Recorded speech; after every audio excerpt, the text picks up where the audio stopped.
ओम नमः सिद्धेभ्यः। जय श्री ओम नमः सिद्धेभ्यः। ओम नमः सिद्धेभ्यः। ओम जय जय जय नमोस्तु नमोस्तु नमोस्तु। नमो अरिहंताणं नमो सिद्धाणं नमो आयर्याणं नमो वैध्यायाणं नमो लोईशव्यसाऊढं नमः समयसाराय स्वानुभूत्या चकास्यते चित्स्वभावाय भावाय सर्वभावान्तरच्छति अनन्तधर्मणस्तत्त्वं पश्यन्ति प्रत्यगात्मनः अनेकान्तमयी मूर्ति नित्यमेव प्रकाशताम् वन्दे तोऽसौ विसिद्धे ध्रुवं बलमणोभवं गतिं पत्ते गोच्छामि समय पाहुडे मृणमो सुधिकेवली भणिदं मृणमो सुधिकेवली भणिदं मृणमो सुधिकेवली भणिदम्। अपनी चर्चा समय सार ग्रंथाधिराज पर चल रही है। यह समय सार ग्रंथाधिराज आचार्य कुंद कुंद भगवान ने हम सभी जीवों के कल्याण के लिए लिखी है। यह समय सार ग्रंथाधिराज एक ऐसी अध्यात्म कृति है, या कहें कि आत्मा को पहचानने की एक ऐसी कृति है जिसको पहचान कर हम अपने परम लक्ष्य तक पहुंच सकते हैं। हमारा लक्ष्य जो है वह ज्ञान को प्राप्त करना है। हमारा लक्ष्य शुद्धात्मा को प्राप्त करना है, और उस शुद्धात्मा को प्राप्त कराने का जो एकमात्र कार्य जो कर रहा है वह हमारा समय सार ग्रंथ है। समय सार का अर्थ ही है आत्मा का सार, और आत्मा का सार है उसको मोक्ष की प्राप्ति, परम निराकुल दशा की प्राप्ति ही आत्मा का सार है। इस आत्मा को प्राप्त करने के लिए इस ग्रंथाधिराज समय सार में अनेक युक्तियों से बताया गया है। आज हमारी चर्चा इस समय सार ग्रंथाधिराज पर आत्मा को प्राप्त करने की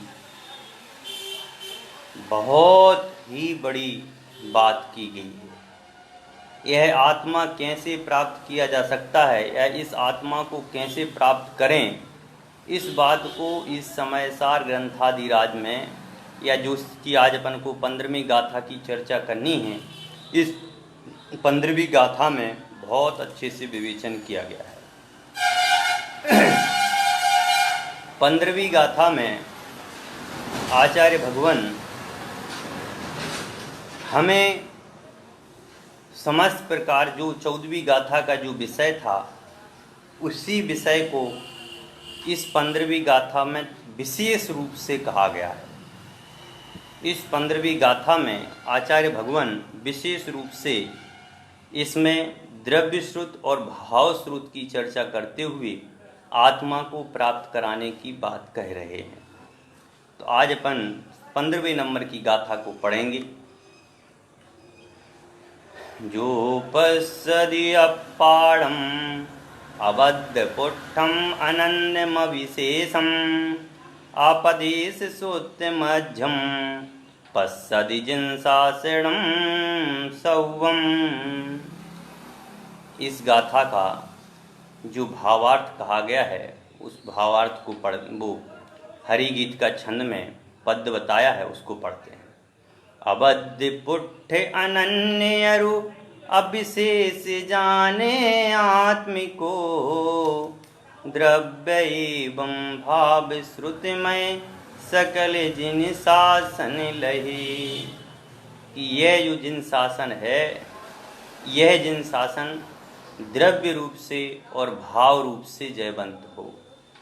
यह जिन शासन द्रव्य रूप से और भाव रूप से ग्रहण करने के लिए बताया जा रहा है। इसमें जो 14वीं गाथा में हमने चर्चा की थी, उसी 14वीं गाथा के विषय को यहाँ पर द्रव्य श्रुत और भाव श्रुत से ज्ञान के स्वरूप की महिमा की गई है, उसी को बताया गया है। पहले हमने देखा था कि यह आत्मा कैसा है, अबद्धपुट है। अबद्धपुट का मतलब में अबद्ध अस्पृष्ट, अबद्ध स्पृष्ट की मतलब में आज तक, अबद्ध मतलब में कर्मों ने आज तक इस आत्मा को बांधा नहीं, समझ गए ना। और स्पष्ट मतलब में छुआ नहीं। यह बात अपन पहले कर चुके हैं, फिर भी थोड़ा विषय होने की वजह से मैं थोड़ा सा और इसको विशेष वर्णन करना चाहता हूँ। इसमें बताया है कि जो आत्मा है वह अबद्ध स्पष्ट है, अनन्य है और अविशेष है। इन 3 लक्षणों के माध्यम से यहाँ पर चर्चा की गई है। तो 3 लक्षणों में सबसे पहले बताया अबद्ध अस्पृष्ट। अबद्ध स्पष्ट का मतलब में है आज तक कर्मों को आत्मा ने छुआ ही नहीं, या आत्मा को कर्मों ने आज तक छुआ ही नहीं। अनादि से एक साथ रहने पर भी इन कर्मों ने आज तक आत्मा को छुआ ही नहीं।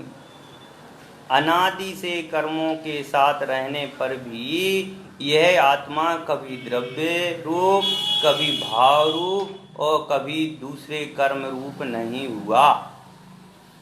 अनंत कर्मों के बीच में रहने पर भी इस आत्मा को आज तक कर्म ने नहीं छुआ।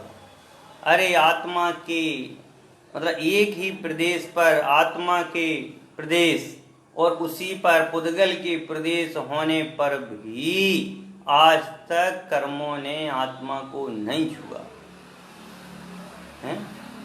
अपन देखते हैं कि कार्बन डाइऑक्साइड है और ऑक्सीजन है, गैसें बिल्कुल साथ साथ रहती हैं। ऐसा नहीं है कि कार्बन डाइऑक्साइड कहीं और रहती हो फिर वहाँ से वो आती हो, समझ गए। या अपन उस ऑक्सीजन जो लेते हैं वह ऑक्सीजन अपन कहीं से मंगवाते नहीं।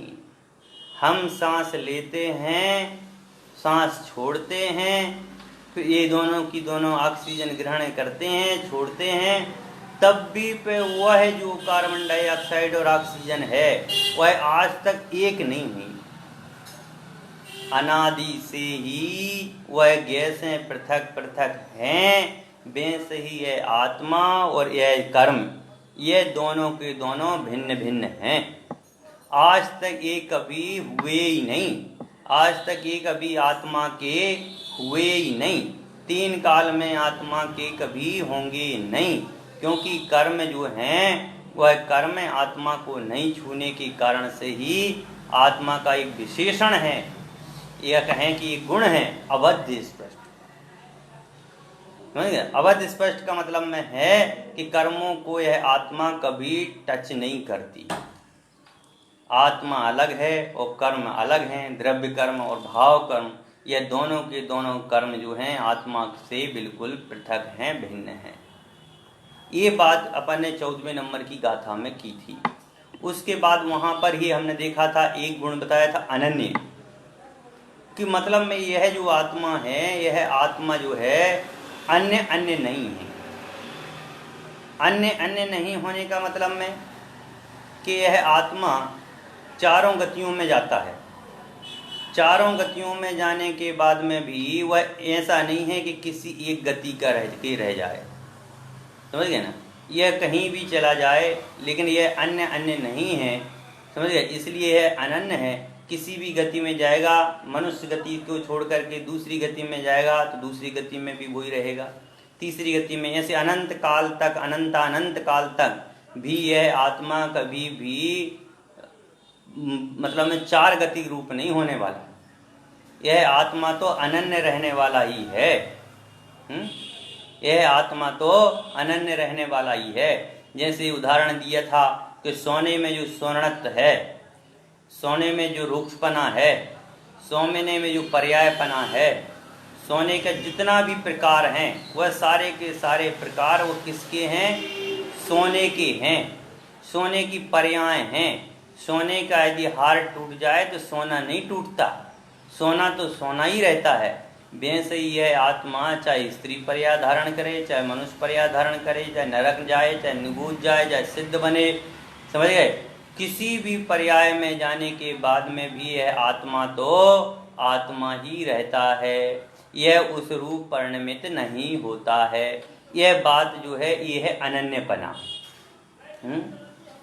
इसमें एक बार मैंने बताया था कि एक छंद भी पढ़ा था मैंने कि ना मैं इंसान हूँ ना मैं शैतान हूँ, दुनिया चाहे कुछ भी समझे मैं तो बस भगवान हूँ। समझ में आई? अपन किसी भी पर्याय में चले जाएं, किसी भी पर्याय में चले जाएं, लेकिन वहाँ पर तो हम कैसे हैं? भगवान हैं। मैं तो ना मैं इंसान हूँ ना मैं तो भगवान हूँ, दुनिया चाहे कुछ भी समझे मैं तो बस भगवान हूँ। अरे भैया मैं तो केवल भगवान हूँ, ये अनन्यपना है। मैं तो केवल भगवान हूँ, मैं किसी भी पर्याय में रहूँ लेकिन उस पर्याय से भी मैं पृथक हूँ। मैं अन्य पर्यायों में जाने के बावजूद भी अनन्य रहने वाला हूँ। मैं स्त्री पर्याय धारण करता हूँ, मनुष्य पर्याय धारण करता हूँ, त्रियंश पर्याय धारण करता हूँ, अनंत पर्याय धारण करता रहता हूँ, फिर भी मैं कभी उस रूप नहीं होता। ये है अनन्यपना। तीसरा इसमें विशेषण बता, विशेष। समझ गए कि मैं तो सामान्य रूप हूँ, विशेषपना मुझ में नहीं है। ये गुण, ये पर्याय हैं भाई, कभी ज़्यादा हो जाना, कभी कम हो जाना है, ये मेरा स्वरूप नहीं है। मैं तो बिल्कुल इससे भिन्न हूँ। द्रव्य स्वभाव का आश्रय लेने पर ये विशेषपना जो है छूट जाता है। विशेष में हम बहुत सारे प्रकार का चिंतन करते हैं, बहुत सारे प्रकार का मनन करते हैं, लेकिन वह सारा का सारा मेरा नहीं है। ये ज्ञानपना, ये अज्ञानपना, ये मेरा नहीं है। मैं तो इन सब से भिन्न हूँ, मैं तो इन सब से भिन्न हूँ। कह रहे हैं सर्वज्ञ रूप परिणमन होना, मना पर्याय केवल ज्ञान रूप परिणमन होना, यह सब कुछ होना, यह विशेषपना मेरा नहीं है। मैं तो केवल अविशेष हूँ, मुझ में कोई विशेष गुण नहीं है। मैं तो अविशेष हूँ, मुझ में ऐसा और कोई भी चीज़ नहीं है। मैं न तो मैं स्त्री रूप परिणमन हूँ, न द्रव्य रूप परिणमन हूँ, न गुण है मेरे, न दर्शन है मेरे, न चारित्र है मेरा। मैं तो बस एक निर्विकल्प अचेतन घन आत्मा हूँ। ऐसा मतलब विशेष का कथन नहीं करना, और विशेष का कथन ना करके केवल अपने एक शुद्धात्मा सामान्य का कथन जो करना है वह अविशेष है, विशेष नहीं है। आत्मा का स्वभाव जो है वह अविशेषमय है। ऐसा जो कथन अपन ने 14वीं नंबर की गाथा में अपन ने किया था। अब उसी 14वें नंबर की गाथा का जो विषय है, उसी 14वें नंबर की जो गाथा का विषय था, उस विषय को अपन ने यहाँ स्पष्ट किया। अब क्या कह रहे हैं, उसमें क्या लिखा था अपन ने, अवध्य पोठे अनन्य अविशेष जाने आत्मिको, कि अवध्य स्पष्ट, अनन्य अविशेष जाने आत्म को, द्रव्य से भाव श्रुति में सकल जिन शासन लहे, कि सर्व जिन शासन तो वो देखता है जो जिन शासन बाह्य द्रव्य शोध और अभ्यंतर द्रव्य शोध वाला है। यह तो अंतर में आत्मा का अनुभवन करे अंतभाव, और यदि शास्त्र स्वाध्याय जनवाणी को सुने तो वह भी बाह्य रूप से, मतलब किसी भी रूप से आत्मा का अनुभव करना है। इस प्रकार का इसमें अपन ने 15वीं नंबर की गाथा में देखा। इसका अपन भावा अर्थ देखते हैं कि जो आत्मा को अबाध्य, स्पष्ट, अनन्य, अविशेष आदि रूप से अनुभव करता है। कैसा अनुभव करता है? 3 गुण रूप, अबाध्य रूप से, अनन्य रूप से और अविशेष रूप से जो अनुभव करता है वह द्रव्य श्रुत और भाव श्रुत रूप संपूर्ण द्वादशांग को, समझ गए, जानकार होता है। वह संपूर्ण द्वादशांग को जानने वाला होता है, जिसको ये अपने आत्मा की पहचान हो गई, जिसको अपने शुद्धत्व की पहचान हो गई, उसको अब कोई भी चीज अनजान नहीं है। जिसको अपने एक आत्मा की बात समझ में आ गई, उसने सर्व कुछ जान लिया, उसने समस्त चराचर को जान लिया। समझ गए ना? इसलिए यहाँ लिखा है कि जिन्होंने अपने आत्मा को जान लिया, 3 विशेषण रूप से अपनी आत्मा को जान लिया, उन आत्मा को जानने वाले के लिए द्वादशांग जनवाणी जो कही गई है, वह जनवाणी पूर्ण रूप से ज्ञान में गम्य हो जाती है। अब अपन देखते हैं आत्मख्याति टीका कि जो यह अवध्य, अनन्य, नियत, अविशेष, असंयुक्त रूप शुद्ध आत्मा की अनुभूति है। अब यहाँ 5 बता दिए। आचार्य कुंद भगवान ने अपनी गाथा में 3 बताए थे और यहाँ पर 2 और बता दिए। कौन कौन से? एक तो नियतपना, कि भाई आत्मा जो है वह घटता बढ़ता नहीं है, वह घटता बढ़ता नहीं है। आत्मा तो समुद्र की भांति स्थिर रहने वाला है। आत्मा में कभी ज्ञान घट जाए, कभी ज्ञान बढ़ जाए या कभी कुछ हो जाए, ऐसा कभी होता नहीं है।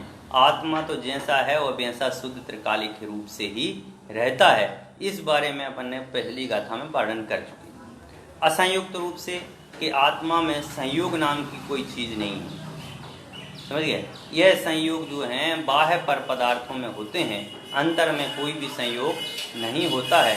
इसकी चर्चा भी अपन ने कर ली थी। तो आचार्य अमृतचंद्र देव जो हैं वह अपनी आत्मख्याति टीका में इन 5 विशेषणों की अनुभूति करा रहे हैं कि जो अबद्ध, स्पष्टस्य, अनन्यस्य, नियतस्य, विशेषस्य, असंयुक्तस्य चात् आत्मानुभूति सा, कि वह आत्मानुभूति है जो इन 5 विलक्षणों को जानता है, अनुभव करता है। उसी के लिए बता रहे हैं कि वह अनुभूति का विषय है। वह वास्तव में वह जो 5 विशेषण युक्त जो अनुभूति का जो विषय है वह जिन शासन की अनुभूति है, वह संपूर्ण द्वादशांग की अनुभूति है।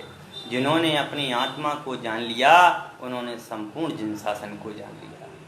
जिन्होंने अपने चैतन्य स्वरूप को पहचान लिया उन्होंने संपूर्ण विश्व के पर पदार्थों को पहचान लिया। समझ गए?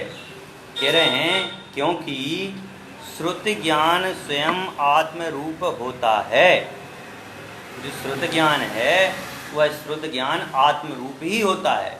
श्रुत ज्ञान में पूर्ण रूप से आत्म स्वरूप की ही चर्चा की जाती है।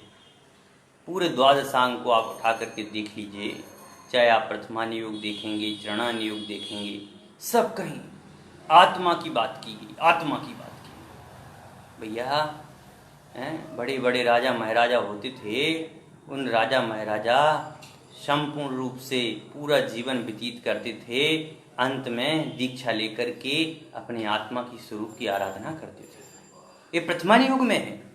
ये भैया व्रत नियम पालो, किसी जीव की हिंसा नहीं हो, किसी जीव की असाधना नहीं हो, ऐसा परिवर्तन करो, तब जाकर के तुम्हें आत्मा की अनुभूति होगी।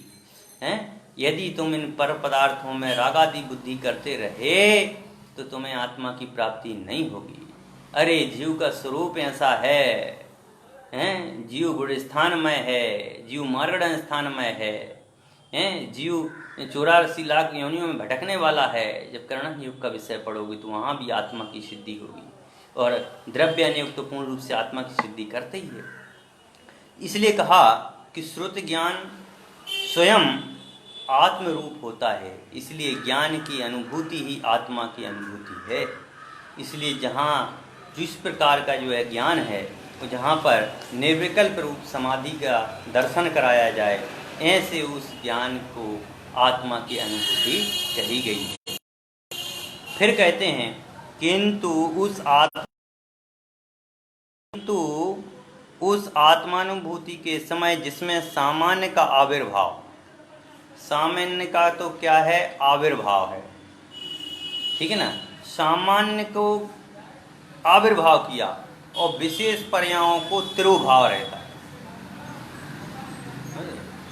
कि सामान्य रूप से आत्मा के स्वरूप की चर्चा हो रही है, विशेष का वहाँ पर कोई प्रयोजन नहीं है, वहाँ विशेष दिखाई ही नहीं देता है, वहाँ तो केवल एक सामान्य पने से आत्मा की शुद्धि, आत्मा की प्रकटता दिखाई देती है।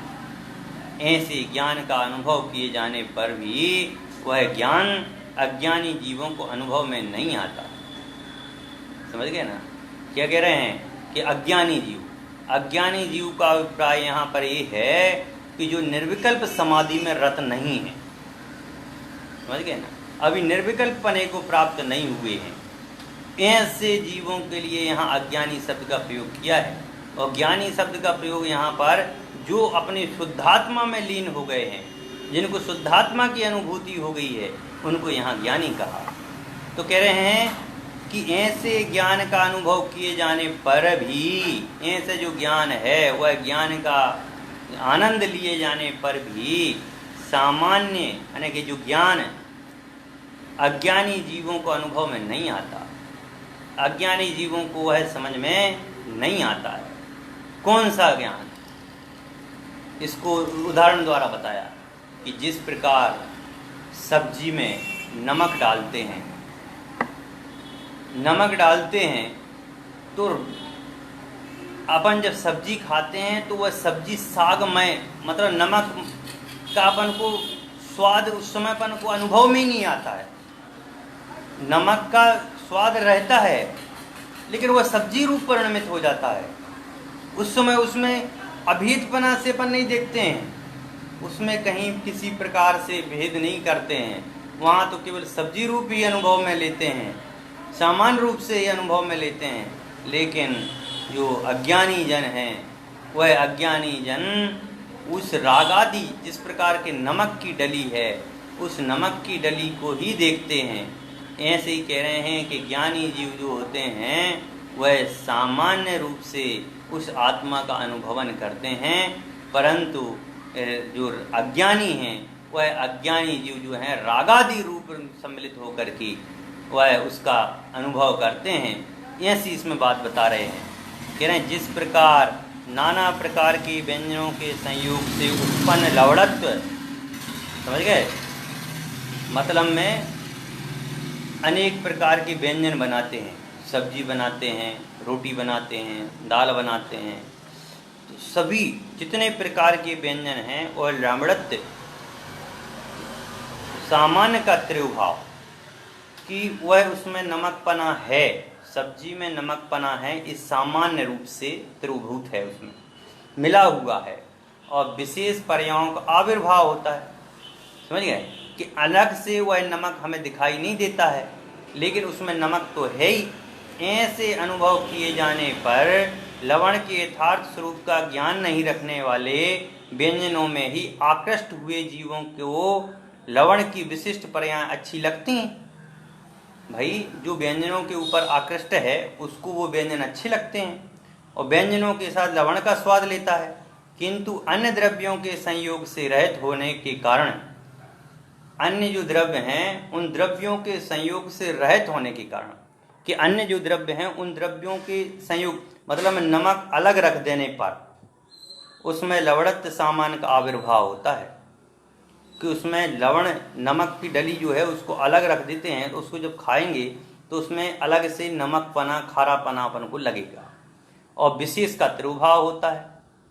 उस लवणत्व सामान्य का स्वाद नहीं आता है, समझ गए ना, किंतु विशेष के आविर्भाव के साथ जो लवण अनुभूति का विषय बनता है वही लवण सामान्य के आविर्भाव के साथ अनुभव भी किया जाता है। अतः दोनों अवस्थाओं में लवण की भिन्नता नहीं होती। उसी प्रकार नाना प्रकार के गेयों के आकार के मिश्र पने से जब सामान्य का त्रिभाव और विशेष का आविर्भाव होता है, ऐसे ज्ञान का जब अनुभव किया जाता है, तब ज्ञान गेयों की ओर आकृष्ट होने वाले अज्ञानी जीवों को अनुभव में आता है, किंतु अन्य संयोग से शून्य होने पर सामान्य के आविर्भाव विशेष के त्रिभाव के द्वारा उस ज्ञान का अनुभव नहीं होता। सीधी सी बात यह है कि जैसे अज्ञानी जीव हैं, तो अज्ञानी जीवों को तो क्या है कि वह जो शीशे में जो झलकन पड़ती है ना, तो शीशे में जो झलकन पड़ती है उस झलकन उनको दिखाई देती है, समझ गए। शीशे में झलकन को वह अपना मानते हैं, गे को अपना मानते हैं, गे के कार्यों को अपना मानते हैं, गे के कार्यों में रागादि बुद्धि करते हैं, गे के कार्यों में भी अन्य रूप परिणमित करते हैं होते हैं। लेकिन कह रहे हैं जो ज्ञानी होते हैं वह ज्ञान रूप परिणमन करते हैं, गे ज्ञान में झलकते हैं, वह उन रूप नहीं होता है, समझ गए ना। वह उन रूप नहीं होता है कि जिस प्रकार की शीशे में पदार्थ दिखाई दे रहे हैं हम उस शीशे के नहीं होते हैं, उसी प्रकार से ज्ञानी के जो ज्ञान हैं वह ज्ञानी के ज्ञान बिल्कुल अपने रूप है, उसमें वह कभी भी अपनत्व की बुद्धि नहीं करता है। अन्य पर पदार्थों में वह अपनी बुद्धि नहीं करता है। जैसे सब्जी में नमक होने पर भी वह सब्जी में उसमें अनन्य रूप से देखता है, समझ गए ना, कि वह सब्जी में नमक है, लेकिन नमक मिला होने पर भी संयोगादि रूप होने पर भी उसको सामान्य रूप से आविर्भावित करता है, विशेष रूप से वह लवण है, ऐसा तो अज्ञानी जानते हैं, समझ गए। कि शीशे में पदार्थ झलक रहे हैं, शीशे में पदार्थों का झलकना तो अलग है, गे रूप है, लेकिन वह ज्ञानी जो है उसको ज्ञान का विषय बनाता है, जानता भी है, पर उसको कभी अपना नहीं मानता है। इतनी सी बात है कि ज्ञानी गेयों को अपना नहीं मानता है, अज्ञानी गेयों को अपना मानता है, इसलिए अज्ञानी को निर्विकल्पना प्रकट नहीं होता है और ज्ञानी को निर्विकल्पना प्रकट रहता है। इस प्रकार की इसमें ये बात की गई है। इसी का जो विशेषार्थ है उसमें क्या कहा गया है कि लूण की डली जब साग इत्यादि में मिलाकर खाते हैं तो अनेक लवण का स्वाद ना आकर शाकादि मिश्र स्वाद आता है, समझ गए ना। कि जैसे नमक की डली है, उस नमक की डली को जब हम खाते हैं, नमक की डली का जब अनुभव लेते हैं सब्जी के साथ में, तो उसमें साग के साथ में ही उसका अनुभव आता है, साग के साथ में ही उसका स्वाद रहता है। किंतु अकेले लवण की डली खाने वाले को केवल लवण ही स्वाद में आता है। जो केवल नमक अलग से नमक खाए तो उसमें जो खारापना है उसको उसका अनुभव आएगा। उसी प्रकार जो बाह्य विषयों में फंसे हुए हैं, मतलब जो अज्ञानी हैं, जो बाह्य के विषयों में फंसे हुए हैं, बाह्य रूप से फंसे हुए हैं, वे तो रागादि रूप परिणमित हैं, वो राग रूप परिणमित होते हैं। जो गे को अपना मानते हैं, जिनमें गेयों में अपना तो बुद्धि करते हैं, वो रागादि हैं, कसायों में फंसे हुए हैं, वो बाह्य हैं, उनको केवल शुद्ध आत्मा का अनुभव कभी नहीं होता, उनको शुद्ध आत्मा का अनुभव केवल कभी नहीं होता है। लिखा है उनको केवल शुद्ध आत्मा का अनुभव कभी ना होकर मिश्र रूप होता है, सम्यक मिथ्यात्व रूप होता है, समझ गए। क्योंकि यहाँ जो अज्ञानी की बात की जा रही है वह अज्ञानी का मतलब है निर्विकल्प रूप से नहीं है, अभी तो वह चौथे गुण स्थान वर्ती है, मतलब अभी श्रद्धांत तो उसके हो गया है पर पूर्ण रूप से अभी उसके निर्मलता प्रकट नहीं हुई है, ऐसे अज्ञानी की बात चल रही है यहाँ। किंतु बाह्य पदार्थों से सर्वथा दूर उठकर निर्विकल्प समाधि में तल्लीन रहते हैं और अन्य पदार्थों से दूर हट करके समाधि में लीन रहते हैं, उन्हीं को शुद्धात्मा का अनुभव होता है। यहाँ पर अज्ञानी शब्द का अर्थ निर्विकल्प समाधि से भ्रष्ट ज्ञानी शब्द का अर्थ निर्विकल्प समाधि में स्थित लगाया है, ऐसा अन्य स्थानों में भी समझना चाहिए। कह रहे हैं अब यहाँ पर जो गाथा है उसकी जो टीका है, उस टीका के आधार पर अपन चर्चा की जो प्रश्न उत्तर के माध्यम से करते हैं कि इस गाथा में इनको पुनः क्यों लिया गया। जो 14वीं गाथा में जो बात आ गई थी, अब इस गाथा में दोबारा लेने का प्रयोजन क्या है। तो कह रहे हैं इस गाथा में ज्ञान की मुख्यता से कथन किया गया है। जो पूर्वोक्त विशेषणों से सहित आत्मा को देखता है वह संपूर्ण जिन शासन को देखता है। समझिए, यहाँ पर ज्ञान की प्रमुखता है कि भाई वो जो ज्ञान है उस ज्ञान के द्वारा जो अपनी आत्मा को जानता है, श्रुत के द्वारा जो अपनी आत्मा को जानता है, श्रुत को अपना विषय बनाता है, चाहे वो द्रव्य श्रुत रूप हो चाहे वह भाव श्रुत रूप हो, जिस प्रकार से भी जो आत्मा को जानता है उसके ज्ञान से वह अपनी आत्मा को जानता है और आत्मा को जानने वाला संपूर्ण द्वादशांग को जानता है। इस प्रकार की इसमें बात कही गई है। कह रहे हैं कैसा है वह जिन शासन। यहाँ जिन शासन का अपदेश सुत्त मध्यम, अपदेश सुत्त मध्यम यह विशेषण दिया गया है। अपदेश का अर्थ है शब्द, और शब्द से द्रव्य श्रुत को कहा। समझ गए ना। यहाँ जो गाथा में कहा गया ना अपदेश, अपदेश का मतलब है शब्द, और शब्द से यहाँ पर द्रव्य श्रुत से लिया गया है। उस शब्द समय से कहा गया है, उस शब्द को जो है समय कहा गया है।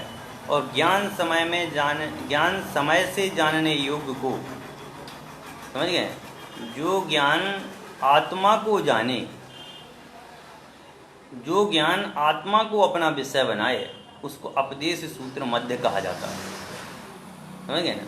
अपदेश सूत्र मध्यम, यहाँ पर बहुत अच्छा विवेचन दिया है इसमें, इसको समझना बहुत जरूरी भी है।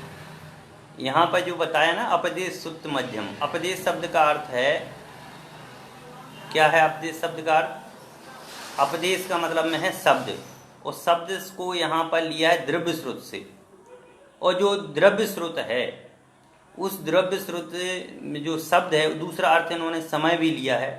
और ज्ञान जो है समय से जानने योग्य को अपदेश सूत्र मध्य कहा जाता है। अतः भाव श्रुत रूप पूर्ण जिन शासन है, और अपदेश शब्द से द्रव्य श्रुत और सूत्र शब्द से भाव श्रुत लेना चाहिए। इन्होंने द्रव्य श्रुत और भाव श्रुत दोनों रूप से कह दिया। अपदेश शब्द से तो इन्होंने बता दिया कि द्रव्य श्रुत ले लो, यानी कि जो द्वादशांग जो लिखा गया है उस संपूर्ण द्वादशांग की जो जानकारी है, वो संपूर्ण द्वादशांग का जो विषय है उसको शब्द से और सूत्र शब्द से लेना है भाव श्रुत। समझ गए ना। यहाँ पर अपदेश सूत्र मध्यम का अर्थ यही है। फिर कहते हैं कि जिन शासन की भी अनुभूति होती है, जिन शासन की भी अनुभूति होती है क्या, प्रश्न है ये। तो कह रहे हैं हाँ भाई, जिन शासन श्रुत ज्ञानमय है। समझ गए ना। जो संपूर्ण जिन शासन है वो श्रुत ज्ञान है, श्रुत ज्ञान। और यह श्रुत ज्ञान द्रव्य श्रुत और भाव श्रुत के भेद से दो प्रकार का है। श्रुत ज्ञान भी कितने प्रकार का है, दो प्रकार का, द्रव्य श्रुत और भाव श्रुत।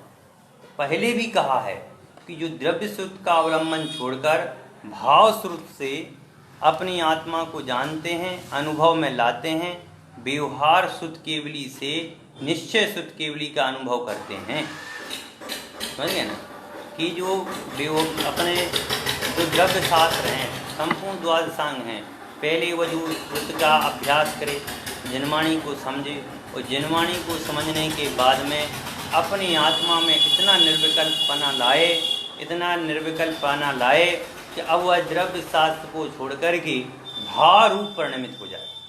और जो भारूप परिणमित होने के बाद में जो आत्मा का अनुभव अपने में ले लेते हैं, पहले तो शास्त्रों से आत्मा का अनुभव लेते थे, अब अपने से अपने में आत्मा अनुभव जो ले रहे हैं, ऐसे कह रहे हैं व्यवहार शुद्ध केवली निश्चय से शुद्ध केवली का अनुभव करते हैं। कि व्यवहार से निश्चय को धारण करते हैं, जिनवाणी का अध्ययन करके मनन करके अपने को निर्विकल्प रूप बनाते हैं, अपने को ज्ञानमय बनाते हैं, अपने को चैतन्यमय बनाते हैं। ऐसे शुद्ध केवली हैं।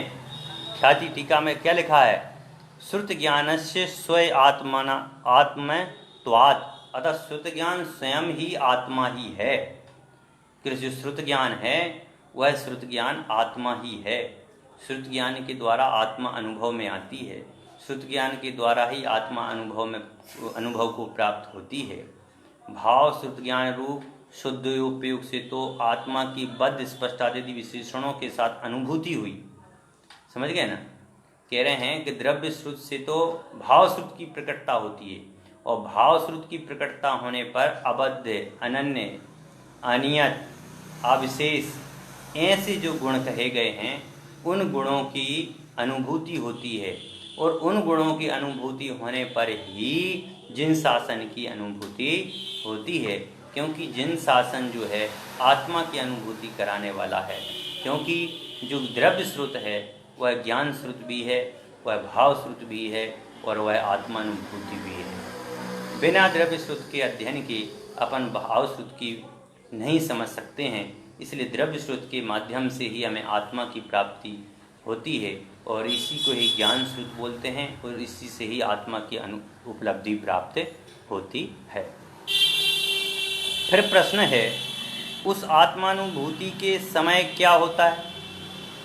कह रहे हैं उस आत्मानुभूति में सामान्य के प्रकट होने से, मतलब सामान्य रूप से द्रव्य रूप में, सामान्य का कथन है द्रव्य, द्रव्य रूप से प्रकट होने से और विशेष के आच्छादित होने से, और विशेष पर्यायों मतलब जो गुण हैं, जो जितने प्रकार के गुण हैं उन गुणों, अनंत गुण है ना आत्मा के, तो उन अनंत गुणों से आच्छादित होने से अनुभव में आया हुआ, समझ गए ना, उन अनंत गुणों से ढके रहने पर, आवरण होने पर अनुभव में आया हुआ ज्ञान आत्मा के एक स्वभाव का आस्वादन लेता है, कि वह आत्मा के ऐसे अनंत गुणों वाला, समझ गए ना, एक तो सामान्य रूप से और विशेष रूप से अनंत गुणों वाला होने से, सामान्य रूप से एक द्रव्य मतलब आत्मा रूप, और विशेष रूप से उसके अनंत अनंत गुण रूप, जब उसको वह अनुभव में लेता है, जब उसको उसका रस पान करता है, जैसे अलुब्ध जनों को व्यंजन का स्वाद छूट जाने से एक सामान्य नमक की डली का ही आस्वाद आता है। समझ गए? जैसे कोई व्यक्ति है और उन्होंने नमक छोड़ दिया, और नमक छोड़ देने वाले व्यक्ति को जब वह भोजन करता है तो उसको यदि नमक डला हो तो एक नमक का ही उसको स्वाद आता है। जैसे अज्ञानी जनों को नमक की डली, जैसे अज्ञानी जनों को नमक की डली जो एक रस वाली है वह अलग अलग साग दाल में अलग अलग रस वाली अनुभव में आती है, कि जब वह कुछ खाता है तो उस रूप मज़ा आता है, सब्जी खाता तो सब्जी रूप में अनुभव लेता है, चावल खाता तो चावल रूप में अनुभव लेता है, जिस रूप में वह नमक डला हो उस रूप में वह आनंद लेता है।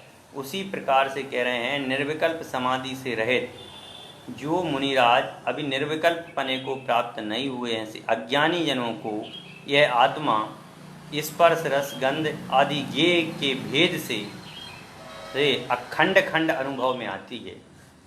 समझ गए ना, कि ज्ञेय के भेद से यह कभी उसको स्पर्श रूप अनुभव करता है, समझ गया, अपने शरीर को कभी आत्मा मानता है, कभी रस रूप, कभी गंध रूप, कभी वर्ण रूप है, ऐसे खंड खंड अनुभव में आता है। ज्ञानियों को पुनः निर्विकल्प समाधि में एक खंड ज्ञान रूप शुद्धात्मा जानने में आती है, कि ज्ञानी जो होते हैं उनको यह आत्मा खंड खंड रूप समझ में नहीं आती है, उनको तो यह आत्मा अखंड रूप में ही अनुभव में आती है। वह स्पर्श रस गंध वर्ण रूप खंड खंड अनुभव नहीं करते हैं, जबकि अज्ञानी जीव जो हैं इसको खंड खंड रूप अनुभव करते हैं। समझ गए? और एक ज्ञानी जीव जो होते हैं वह ज्ञानी जीव जो हैं आत्मा को खंड खंड ना अनुभव ना करके अखंड रूप से चैतन्य रूप में ही अनुभव करते हैं।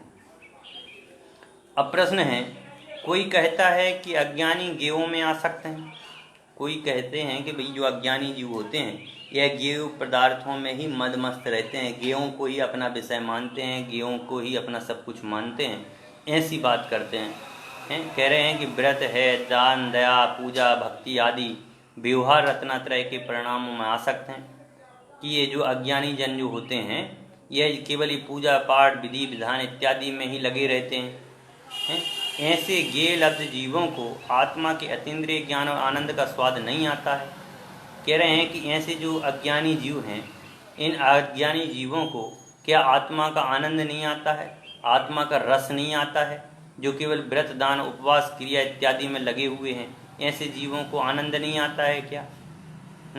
तो कह रहे हैं अरे भाई, बात सही होते हुए भी अभिप्राय सही नहीं है। बात तो आपने सही कही, पर अभिप्राय भी तो सही रखो। ज्ञानी वीतरागी होता है। ज्ञानी जन जो होते हैं वह वीतरागी होते हैं। उन वीतरागी ज्ञानी का भी यही कहना है कि व्यवहार रत्नात्रय की रुचि छोड़कर निश्चय रत्नात्रय की प्राप्ति करो। कि व्यवहार में जो प्रवर्तन कर रहे हो, उस व्यवहार के प्रवर्तन को छोड़ करके निश्चय का प्रवर्तन करो। व्यवहार रूप से आत्मा मात्र जपने से कुछ नहीं होगा। आत्मा को प्राप्त करने का पुरुषार्थ करो, आत्मा को जानने का पुरुषार्थ करो, आत्मा को अनुभव करने का पुरुषार्थ करो, तब तुम्हें आत्मा दिखाई देगा। कह रहे हैं क्योंकि उपयोग है और अपनी आत्मा की प्राप्ति ही शुद्धोपयोग है। और शुद्धोपयोग में भी एक अखंड आत्मा का ज्ञान रस का स्वाद आता है, और उसी ज्ञान रस का स्वाद लो, उसी की अनुभूति करो। समझ गए ना? ये सभी कहते हैं, जितने भी हैं निश्चय रत्नात्रय को धारण करने वाले, निर्विकल्प समाधि को धारण करने वाले जितने भी महामुनिराज हैं, वे सभी यही बात कहते हैं कि भैया व्यवहार को छोड़िए, निश्चय को अपनाइए।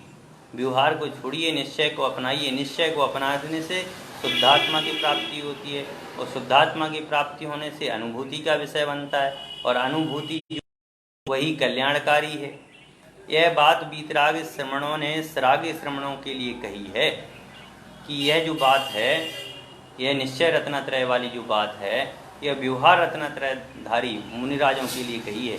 मतलब निश्चय रत्नात्रय मुनिराज जो हैं, उन्होंने व्यवहार रत्नात्रय को पालन करने वाले मुनिराजों के लिए बात कही है, ना कि सरागी ग्रस्त विषय कसाई जनों के लिए।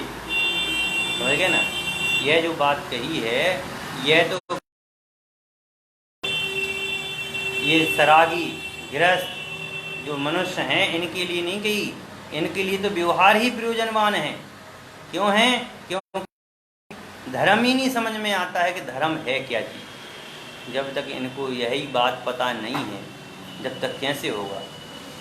तो व्यवहार छोड़ने की बात तो द्रव्यलिंगी मुनिराज के लिए कह रहे हैं कि भैया व्यवहार को छोड़िए, समझ गए ना, और स्वरूप में आइए, भाव द्रव्यलिंग को धारण कीजिए।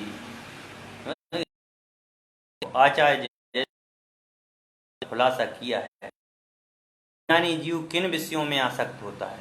अज्ञानी जीव कहाँ कहाँ आसक्त होता है? स्पर्श, रस, गंध, पीत आदि वर्ण ये पदार्थ विषयन भेदेन। कि अज्ञानी जो होता है वह अज्ञानी जीव रस, गंध, शब्द, नीले, पीले आदि वर्णिक रूप ये पदार्थ हैं, उसके विषय भेद से अपने ज्ञान को खंड खंड अनुभव में लाता है। समझ गए ना? जो अज्ञानी होता है ना, उस अज्ञानी को विषयों में बहुत लोलुपता होती है। पंच इंद्रिय के विषयों में लोलुपता होती है। पांच इंद्रियों के विषयों के अलावा उसको और कोई चीज़ दिखाई नहीं देती है, और कोई चीज़ वह अनुभव में नहीं लाता है। समझ गए ना? इसलिए कहा भैया, उसको कहा है कि विषय भेद से अपने ज्ञान को खंड खंड अनुभव में ला। देखो कितना स्पष्ट होता है कि यहाँ स्पर्श आदि पंचेंद्रियों के विषयों में लुब्ध को अज्ञानी कहा, और देखा जाए तो वही गेय पदार्थ कहलाते हैं। समझ गए ना?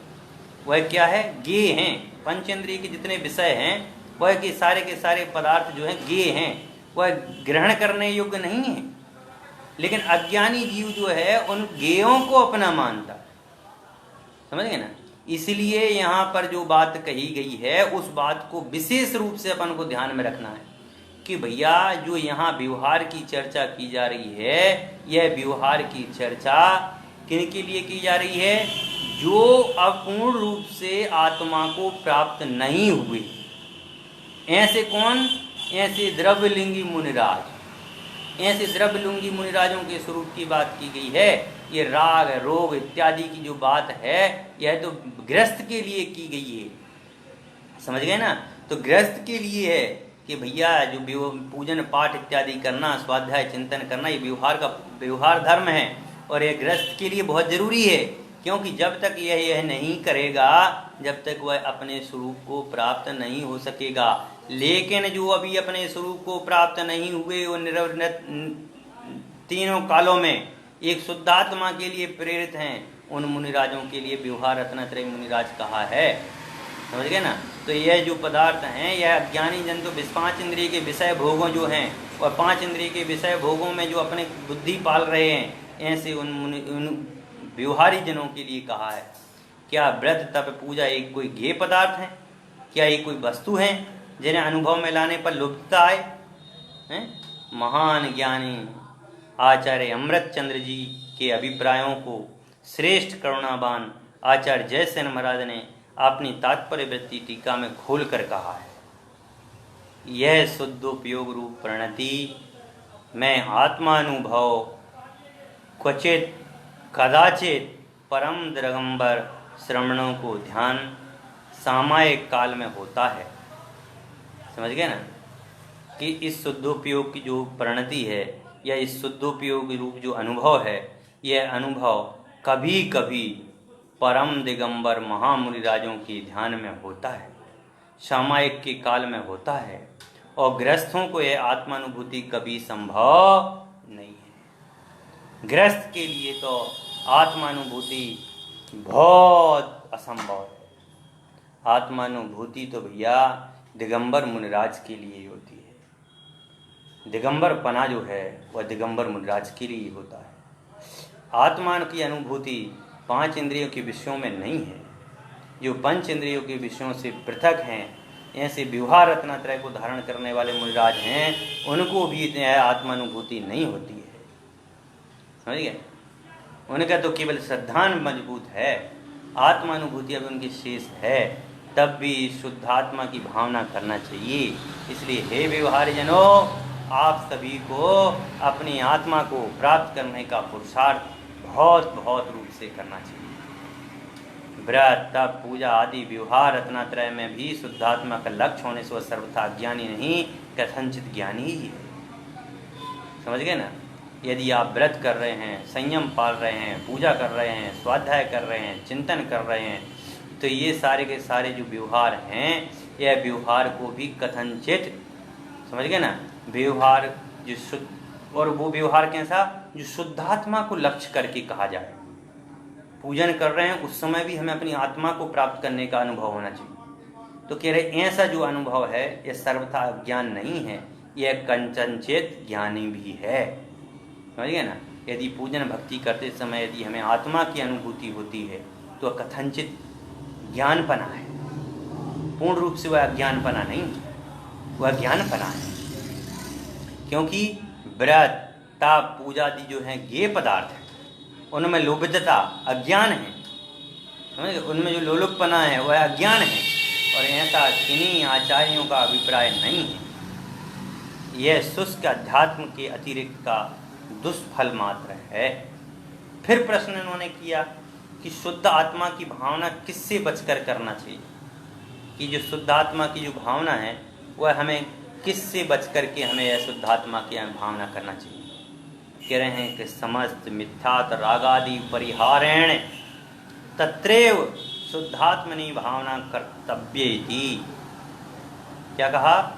समस्त मिथ्यात रागादि भाव परिहारेण तत्रैव शुद्धात्मनि भावना कर्तव्येति, कि समस्त प्रकार के मिथ्या राग आदि का परिहार करके शुद्धात्मा की भावना करना चाहिए। आगे उसी तात्पर्य टीका में कहा है कि मिथ्यात् शब्द से दर्शन मोह लेना, मिथ्या शब्द का अर्थ में दर्शन मोहिनी का लेना वहाँ, और राग आदि जो है चारित्र मोह लेना, जिससे स्पष्ट होता है कि समस्त दर्शन मोह और चारित्र मोह संबंधी राग आदि को छोड़ने पर ही शुद्धात्मा की पूर्ण अनुभूति होती है। जब तक हमारे अंदर में दर्शन मोहिनी है, चारित्र मोहिनी है, तब तक हमें शुद्धात्मा की अनुभूति नहीं होती है। शुद्धात्मा की अनुभूति तो दर्शन और चारित्र के छूटने पर ही होती है। जिन्होंने मिथ्या छोड़ा वही भी शुद्धात्मा की भावना करे, इसमें कोई हानि नहीं है। समझे? मिथ्यात्व को छोड़ने पर सम्यक की प्राप्ति होती है, और सम्यक की प्राप्ति होने पर शुद्धात्मा का अनुभव करे, इसमें कोई बड़ी बात नहीं है, कोई हानि नहीं है। इस शुद्धात्मा की भावना से रागादि की हानि होती है। समझ गए ना? और उत्तरोत्तर आत्मरुचि बढ़ती है। इसलिए यथासंभव सभी को यह भावना करना चाहिए कि हमें जल्दी से जल्दी मिथ्यात्व की समाप्ति हो और सम्यक दर्शन की हमें पूर्णता प्रकट हो और सम्यक दर्शन हमें प्राप्त हो, तभी जाकर के हम आगे उत्तरोत्तर वृद्धि करेंगे और गुण स्थानों से पार एक त्रिकाली ध्रुव तत्व का अनुभव कर सकेंगे। लास्ट प्रश्न है कि आत्मा के अनुभव बिना, कि जो आत्मा का अनुभव है, उस आत्मा के अनुभव के बिना जीव अनंत अकाल से जन्म मरण करके नरक निरोध के अनंत दुखों को प्राप्त हुआ, कि आत्मा को आज तक इसने प्राप्त नहीं किया, और आज तक आत्मा को प्राप्त नहीं करने के कारण से अनंत काल से अनेक पर्यायों में यह दुखों को प्राप्त करता हुआ आ रहा है। देवसास गुरु के भेद रूप श्रद्धा या नौ तत्वों की भेद रूप श्रद्धा सम्यक नहीं है। अभी उसने जो श्रद्धा भी की, वह श्रद्धा भी अभी उसके सम्यक्त नहीं है। देवसास गुरु की भेद रूप श्रद्धा और नौ तत्वों की भेद श्रद्धा सम्यक्त नहीं है। कलश टीका के छठे कलश में आया कि संसार दशा में जीव द्रव्य नौ तत्व रूप से परिणमा है, अनादिकाल से यह नौ तत्वों में से रूप से ही परिणमा है, तो वह विभाव परिणति है। इसलिए नौ तत्व रूप वस्तु का अनुभव मिथ्यात्व है। जब तक यह नौ तत्वों में ही अपना मानता है, तब यह मिथ्यात्व है। जब उसको भेद जान करके अपने को एक अनुभव, शुद्ध आत्मा रूप अनुभव करता है और उनको गौण कर देता है, उनको तो जानता है, वो सारे के सारे पदार्थ जानने में आएंगे, लेकिन जानते हुए भी वह जब अपने को उनसे भिन्न अनुभव करता है, तो उसे सम्यक दर्शन की प्राप्ति हो जाती है, उसे अभद्रष्ट आत्मा की प्राप्ति हो जाती है। उसके लिए कहते हैं, ठीक है, आत्मा अनुभव बिना जीव कभी सुखी नहीं हो सकता, कभी सुख की प्राप्ति नहीं कर सकता। वह आत्मानुभव क्या है, किनको होता है, यह पहले भी कह चुके हैं और आगे भी स्पष्ट कहा जाएगा। यह क्या कि देवसास गुरु के भेद रूप श्रद्धा और नौ तत्वों की भेद रूप श्रद्धा सम्यक्त नहीं है, ऐसा कथन तो सरासर जनागम के विरुद्ध है।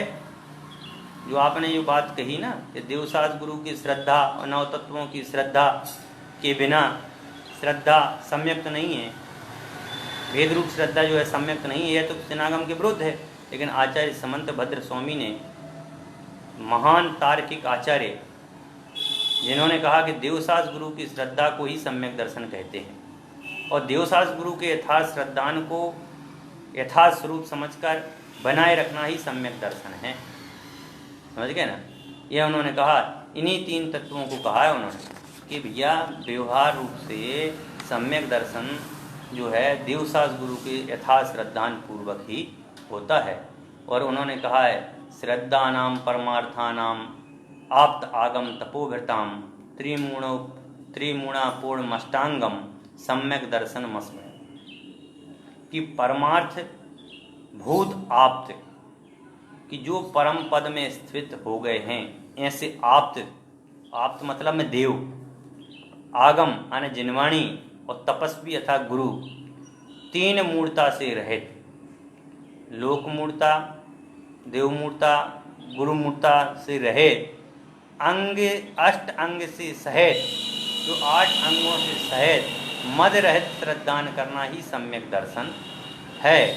आचार्य कुंद स्वामी ने भी पंचाशकाय में कहा है, सम्मतम सद्दहड़म भावणाम तेस मदि गमोणाणम चारितम संभावो विष येसु वृद्ध मग्गाणम, के जीव अजीव आदि 9 तत्वों का श्रद्धान सम्यक दर्शन है। उन्हीं का ज्ञान सम्यक ज्ञान है, उन्हीं विषयों में संभाव होना चारित्र है। यह मोक्ष मार्ग में दृढ़ता के साथ प्रवृत्ति करने वालों के ही होता है। तो अब जब जो समय सार में जो कहा गया है वह कहा गया है कि 9 तत्वों से भिन्न त्रिकारी ध्रुव को लक्ष्य बनाना है, कि 9 तत्वों से भिन्न एकमात्र शुद्ध आत्मा का अनुभव करता है। वह अनुभव जो आत्मा का अनुभव करता है 9 तत्वों में भिन्न एक जो जीव तत्व है, उस जीव तत्व के स्वरूप को जो जानता है, जीव तत्व के स्वरूप को जो अनुभव करता है, उसके ही यह 9 तत्व ज्ञान के विषय बनते हैं। उसके ही वह 9 तत्व ज्ञान में पर होने के बावजूद भी वह ज्ञान में उसके आते हैं और उनको समझता है। और जब वह अपने को और इन 9 तत्वों को अपने से भिन्न अनुभव करता है, तभी इसको सम्यक दर्शन, सम्यक ज्ञान और सम्यक चारित्र की प्राप्ति होती है।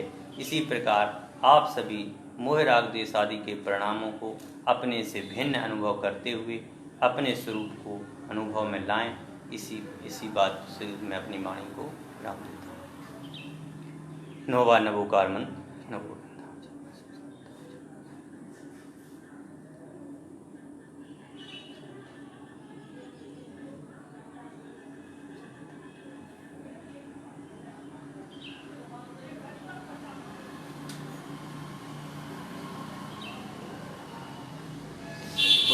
निर्माणी माता की जय, समस्त वितरागी संतों की जय, बोले जैन धर्म की जय।